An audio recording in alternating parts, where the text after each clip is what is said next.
Hello, my name is Eric Wing, and I'll be talking about Arduino. Circuits are a closed path for electric current to flow through. They include a device that gives energy to make the electrons move, such as a battery.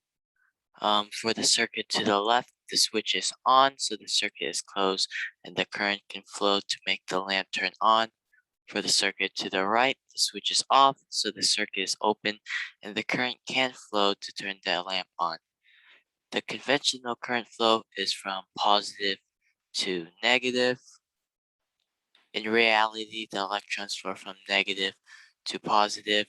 For the most part, it doesn't really matter which convention you use as long as you are consistent.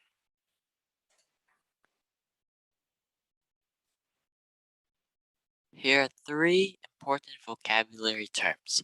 Voltage is the difference in electrical potential energy per unit charge. It causes the electrons to move through the circuit. The unit of voltage is volts, and it's abbreviated by the capital letter V. Resistance is the measure of opposition to electric current. The unit of resistance is ohms, which is symbolized by the symbol omega. Current is the rate at which electrons flow past a point in the circuit. The unit of current is amperes, and it's abbreviated by the capital letter A. Analogy to help you understand voltage, resistance, and current is water flowing through a pipe. The flow of water is like the flow of electrons. The constrictions in the pipe provide resistance to the flow of water. There's high potential energy here to the gravity, so water flows from high potential to low potential, just like how the electrons flow from high potential to low potential. The relationship between voltage, current, and resistance is called Ohm's law. Voltage is equal to current, I, times resistance, R. And you can use algebra to rearrange the equations. So you can get current is equal to voltage divided by resistance, and resistance is equal to voltage divided by current. Two types of circuits are called series and parallel. For series circuits, there's only one single path for electrons to flow. The current stays the same throughout the circuit. The voltage drops at the resistors add up to the voltage of the power supply. So the voltage drop here plus the voltage drop here plus the voltage drop here should equal the voltage of this power supply. The total resistance in the circuit is equal to the sum of the resistance of the resistors.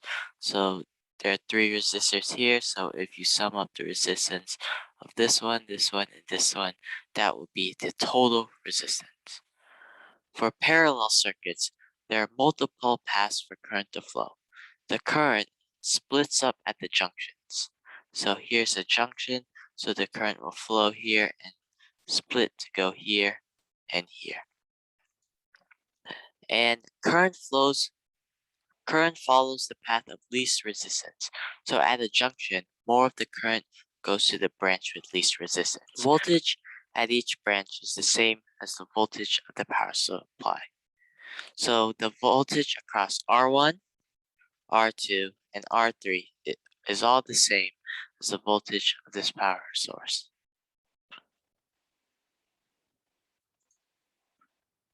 Here are some electrical components. Resistors provide resistance in the circuit, so they limit the current. When the current goes through it, it causes a voltage drop, and electrical energy turns into heat energy. Batteries store chemical energy and turn it into electrical energy. In the circuit, it causes electrons to flow from the anode, which is the negative side, to the cathode, which is the positive side. Diodes allow current to flow through it one way, but blocks current trying to flow it through it the other way. This diode over here allows current to flow from the anode to the cathode, but it will block current trying to flow from the cathode to the anode.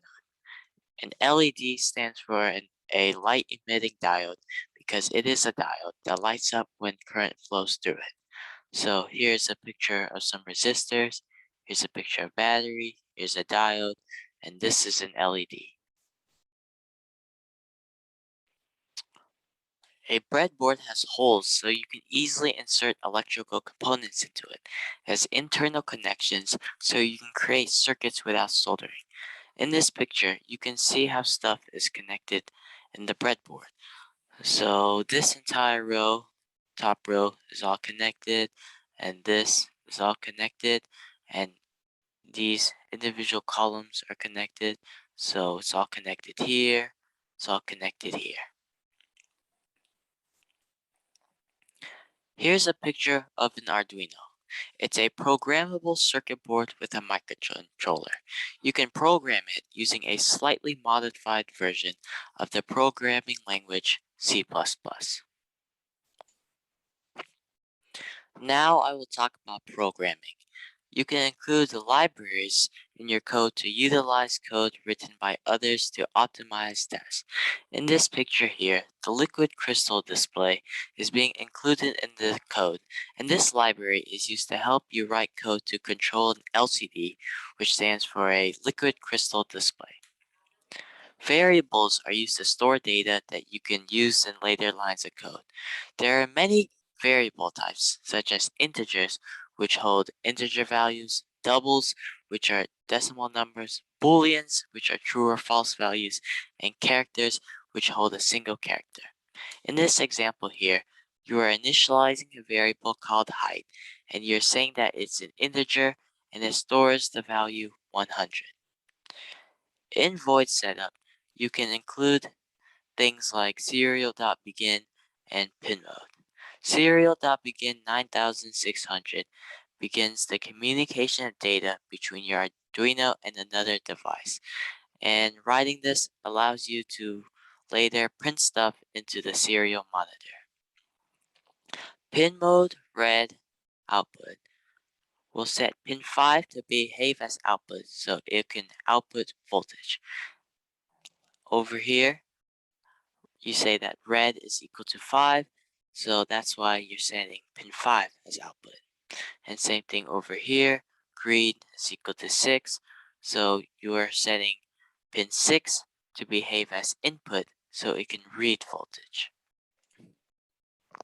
Like I said in the previous slide, the variable red is equal to 5 and the variable green is equal to 6, so digital red comma high will set pin 5 as high, so it will output 5 volts, and digitalWrite green low will set pin 6 as low, so it will supply 0 volts.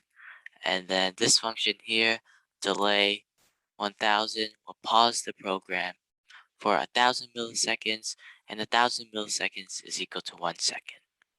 And here is an if, else if, else statement. So here's the general format for it.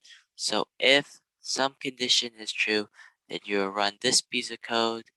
Else if the condition in the if statement is false, but the condition here is true, then you will run this piece of code.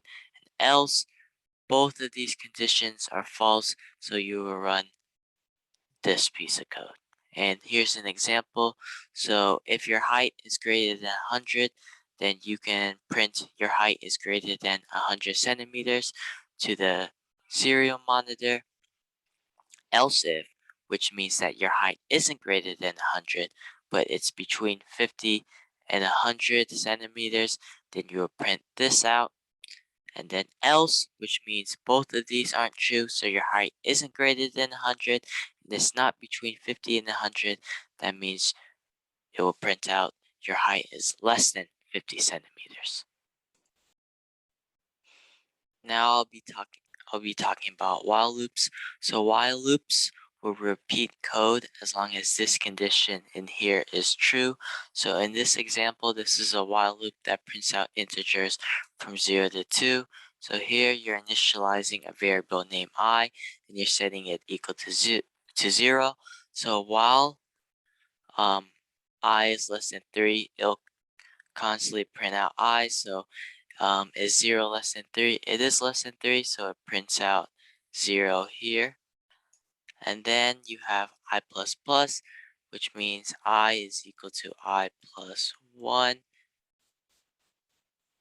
which is equal to 0 plus 1 because I is 0. And then you get 1, which means I is now equal to 1. So is 1 less than 3? It is. So now it prints out 1. And then I plus plus, which is I plus 1. I is equal to 1 plus 1, which is equal to 2.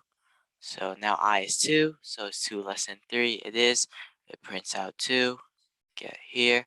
I plus plus causes I to be equal to 3. And is 3 less than 3? It's not. So you're done with the while loop. And that's why the serial monitor would print out 0, 1, 2. Void setup and void loop are the two main functions in every Arduino program. Before void setup, you can include libraries and variables. The variables you include before void setup are global variables, so you can use them in every function. For example, if you initialize a variable up here, you can use that variable in void setup, void loop, and any other functions you create down here. If you create a variable in void setup, it's a local variable that can only be accessed in void setup. If you create a variable in void loop, it's a local variable that can only be accessed in void loop. Void setup only runs once when the program starts. Some things you can include in void setup are Serial.begin 9600 and pinMode. Void loop includes code that will be repeated until the Arduino stops receiving power or the program is reset. An example of something you can include in void loop is digitalWrite and delay, so you can turn something on and off repeatedly. To start working with Arduino, you can work on a website called Tinkercad where you can simulate Arduino online. Here's a picture of a circuit I created on Tinkercad.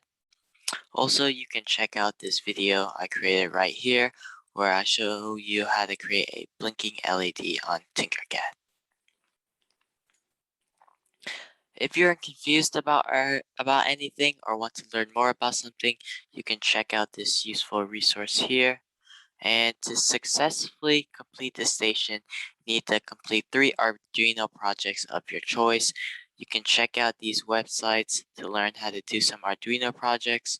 Remember that you should try to understand the wiring, code the program yourself, or ask for help, or experiment with the code from the websites to see how it works, and try changing different values to see and understand how it affects the program. To find my Arduino presentation, once you're in 00 green energy, once you're in that folder, click on this folder, green energy 2021 to 22, then click on human resources, then go to onboarding, and then here it is right here. Thanks for watching.